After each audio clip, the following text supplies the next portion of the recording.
வளர்பிறை சஷ்டி வழிபாடு மூலம் நினைச்சது நிறைவேற, பணம் பெருக, தங்கம் சேர, இந்த பதிவ முழுசா பாருங்க. முருகப்பெருமான வழிபடுறதுக்கு பல முக்கியமான நாட்கள் இருக்குங்க. அதுல ரொம்ப விசேஷமானதுன்னு பார்த்தா, சஷ்டி திதி. இந்த சஷ்டி திதி அன்னைக்கு முருகனை எப்படி வழிபட்டா நாம நினைச்சதெல்லாம் நடக்கும். அது மட்டும் இல்லாம, வாழ்க்கையில பணம், பொருள், தங்கம்னு செல்வம் எல்லாம் சேர்ந்துகிட்டே இருக்கும்னு பார்க்கலாமா? பொதுவா நாம ஒரு காரியம் செய்றோம்னா, அதிலிருந்து ஏதாவது ஒரு நன்மை கிடைக்கும்னு எதிர்பார்ப்போம். நெறைய பேரு பணத்த சம்பாதிக்கிறதுக்காக நெறைய வேலைகள்ல ஈடுபடுவாங்க. அந்த மாரி பணம், பொருள்னு சேர்க்கிறதுக்கு உண்டான தடைகளை நீக்கி, வெற்றிகள தர்ற ஒரு சக்தி வாய்ந்த வழிபாடு தான் இந்த வளர்பிறை சஷ்டி வழிபாடு. இந்த வழிபாட்ட எப்படி செய்யணும்னு பார்க்கலாம் வாங்க. சஷ்டி திதி அன்னைக்கு காலையிலேயே எழுந்து சுத்தமா குளிச்சிடுங்க. அன்னைக்கு ஒரு நாள் முழுக்க விரதம் இருக்க முடிஞ்சவங்க கண்டிப்பா இருங்க. ஒருவேளை உடம்பு முடியலன்னா, சாதம் சாப்பிடாம பழங்கள், கோதுமை, கம்பு, ராகி மாரி சிறுதானியங்களை சாப்பிடலாம். மாலை 6 மணிக்கு மேல முருகப்பெருமான நெனச்சு வழிபட ஆரம்பிங்க. உங்க வீட்ல வேல் இருந்தா, அந்த வேலுக்கு அபிஷேகம் செய்யுங்க.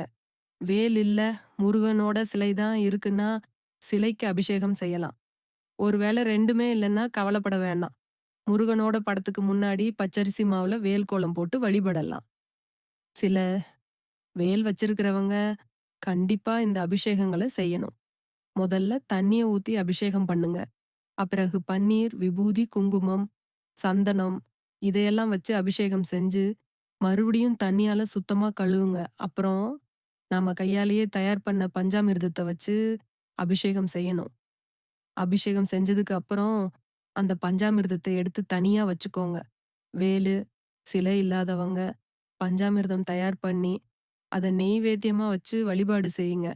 அதுக்கப்புறம் உங்க கையில வாசனை மிகுந்த பூக்கள எடுத்துக்கிட்டு, ஓம் ரஹன பவச அப்படிங்கிற மந்திரத்த 108 முறை சொல்லிட்டு, முருகனோட வேல், சிலை அல்லது படத்துக்கு அர்ச்சனை செய்யுங்க. இறுதியா கற்பூர தீபம் காட்டி வழிபாட்ட நிறைவு செஞ்சுட்டு, அபிஷேகம் செஞ்ச பஞ்சாமிர்தத்த பிரசாதமா சாப்பிடுங்க.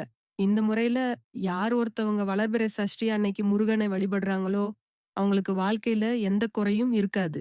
பணமும், பொருளும், செல்வமும் சேர்ந்துகிட்டே இருக்கும். நம்பிக்கையோட இந்த வழிபாட்ட செஞ்சு, எல்லா செல்வங்களும் பெற்று வாழ என் வாழ்த்துக்கள்.